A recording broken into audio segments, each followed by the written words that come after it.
Yeah. because I had to inculcate everything. My background is in civil engineering. I currently live in the United States of America. I have a beautiful family. I've been in this game of marriage for over a decade, I think, Mm. about 12 years. I understand to the best of my abilities. I have a series of experiences to share, which So, Chris, good to see you work. Remember, the topic of today is that relationship issues among young people in diaspora, among young people in Western world, amongst Africa. Let's be specific. Among Africans in what in the Western world, we understand that a lot of things are going on in the Western world among our people. Sorry, I'll be speaking pidgin as well. You know, some people will right, understand what right, we try to. right. A lot of people they will be say when they come abroad, they enter abroad like this with their family, with their wife. Before you realize issue don't start. From there, they can't manage those issues. Before you know what happening, a man and a woman who call gather money to bring their wife to abroad. Before you realize it, they are separated, children are gone. I will not be asking myself, what's the essence of you bring coming to abroad to separate and be fighting and all of that? So that's why we are doing this to see that people who are just married is very, very important for another person. Okay. So now the question I want to ask you is how do you see marriage or relationship among young Africans in the Western world? And would you say it's getting better in the Western world? Would you say it's getting better or worse? It's not getting better. Okay. It's not going to get better soon. But we can start doing something to make it get better. It's Exactly. just like an economy crashing.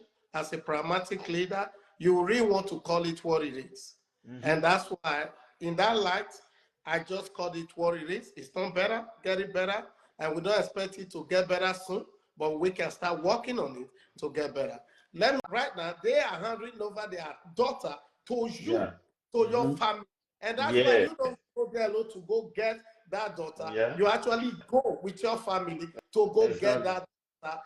And this is also done to their family. People also go to their family to go Mm-hmm. get. So, in Exactly. summary, marriage is traditional. Mm-hmm. So, if we've been able to establish that marriage is a traditional thing, where two people will come together, go marry, even Okay. Western life, Exactly. Nigeria life. Okay, when you are in Nigeria, it's totally different when you are in Nigeria than when you live in the Western world. Yes.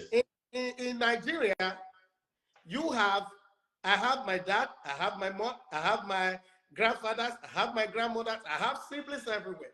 Big family. So they didn't have reasons to do Yeah. this. Now, let's come to the Western world.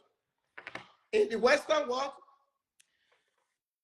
I'm the grandma. Chris Mm-hmm. Ezaba is the grandma. Mm-hmm. Chris Ezaba is the grandfather. Chris Mm-hmm. Ezaba is the great grandfather. Chris Mm-hmm. Ezaba is the great grandmom. Chris Yes. Ezaba is the mother-in-law. Chris Ezaba is the father-in-law. Chris Ezaba is the brother-in-law. We must understand this. And this is also applicable, applied to our wives, our sisters, our mothers. So in their light, they are your grandfather, grandma. They are not the everything. When you now go to this place, you now find out this system is different totally. Let me Sorry, introduce. sorry to interject you. What you said something very important right now. You said in Nigeria, when you're married to probably your community, your relative, where you have brothers, sisters, you have uncle, you have mother-in-law, brother-in-law, great grandmother, great grandfather, and all of them within that cycle of your union.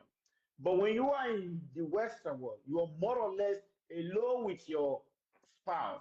You are your husband. If you are the husband, whether the husband or the wife, both of you are the husband, you are the brothers, you are the sisters, you are everything. In other words, this affects how you share your problems. Because in back home, if you have any issue, there are brother, sister, uncle, auntie, nephew to quickly speak to that will help you. But here, you hardly find somebody to speak to about your issue. So it doesn't that alone is a very That's important thing because where I'm sometimes, going. yeah, exactly, Yes. sometimes if you don't have anybody to share your problem with, you just be drowned in your problem all alone by yourself. That is very helpful. So the difference, first of all, one of the differences is that you have people to share and relate your problems with back home, but you don't have yet people to relate with. Good one, brother. Carry Yes. on.